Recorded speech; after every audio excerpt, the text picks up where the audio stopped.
Hey guys, this is James. So I got my 2002 Dodge Dakota V6 here, and I'm getting a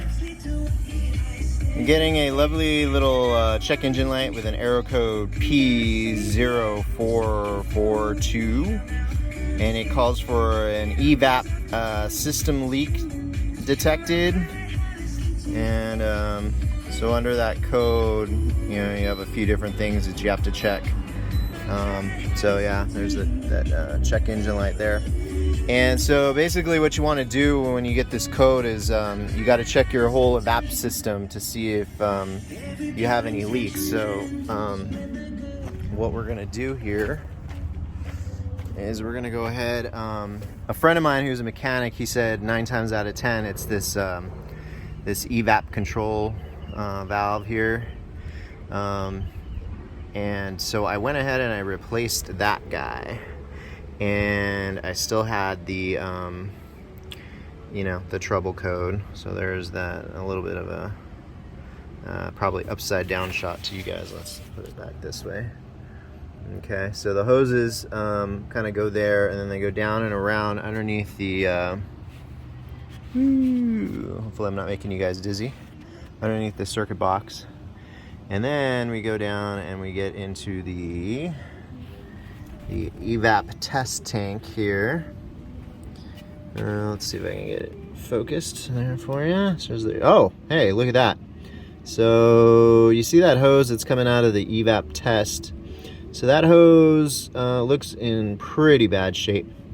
So my guess is it's probably that hose, unless there's other stuff down the line. But let me just show you the rest of the way here.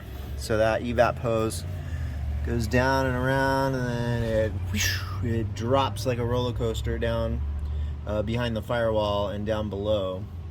And then it takes you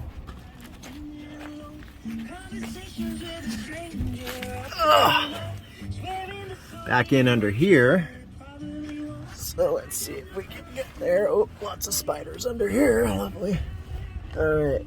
So it drops you down right there. If you see the up top, it's hard to see up there, but it ends up having a coiled plastic sheeting back around it. So it goes back over here, and then under over here, and over here. Oops.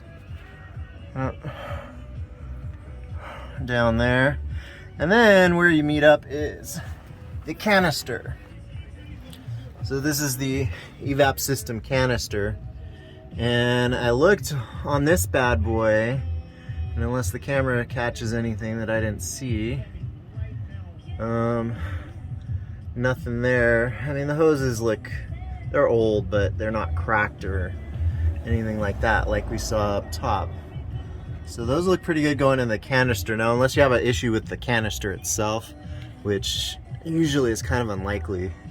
So then it basically goes out of the canister and down in there into the gas tank. Now, there is, I believe, some type of sensor in the gas tank, but I don't know, that's kind of unlikely too. And then other things to definitely check is the good old gas cap. Usually that's where I start. I know that I changed this gas cap out about I don't know, probably a year ago or something. It's a pretty new gas cap, so you just check the gasket here for any cracking.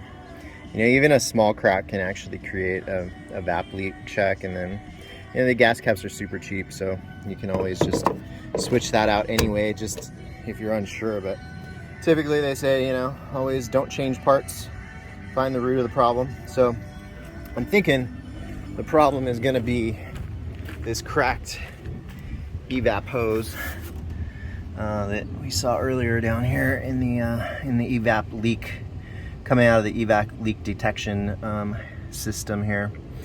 So what I'm going to do, ideally what you would do is you would just take the hose out, and then because of the way this hose is kind of configured, you'd have to take out this hose and then go all the way down and figure out if there's a connector or not, and then basically replace that whole line. And since it's like, it goes all the way down and around and everything, it looks like the rest of this hose to me is in pretty good shape. So what I'm gonna do, and I'm gonna see if it works, and if it doesn't, then I'll probably have to shoot another video. But okay, video number 2 here. I guess my phone has a little time limit for some reason, but okay, so I'm gonna show you. I'm gonna just cut this, let's see where I can put this guy where you can still see stuff. It doesn't look like I can put it over here. Somewhat, okay. So,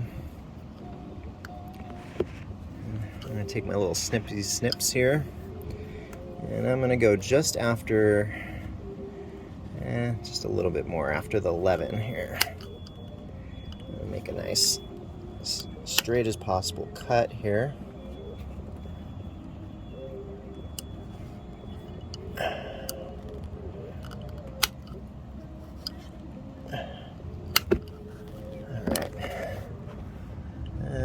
Not the straightest, but let me see. Get this little piece off here.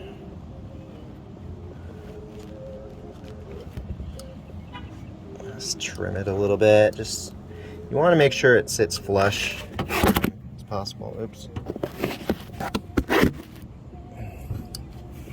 Okay. Otherwise, all this will be in vain. But see, the rest of the hose is fine because, you know, the only thing really going through there is like air and vapor, you know, gas vapor or whatever.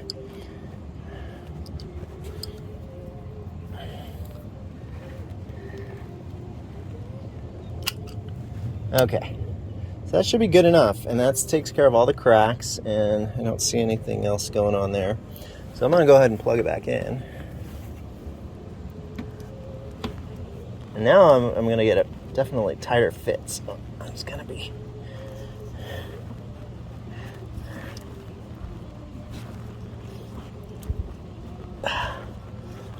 Okay. Alright, and so back here, there we are. I got it on there nice and snug again, and now we don't have any of those cracks, so that should do it. All right, so let's see what happens. All right, so hey guys, so we drove around, I think we drove 40-50 miles or something like that. And so just an update on that evap issue. It looks like no check engine lights coming back on. I think I've driven enough that if I had an issue, it would go through its normal evap check cycle, and it looks like that was successful as far as the, you know, just snipping the bad piece of pipe, plugging it back in. I think that was our evap leak issue. So we will keep you posted if anything changes and re-diagnose is needed, but it looks like the problem's fixed. So hopefully this video helped you.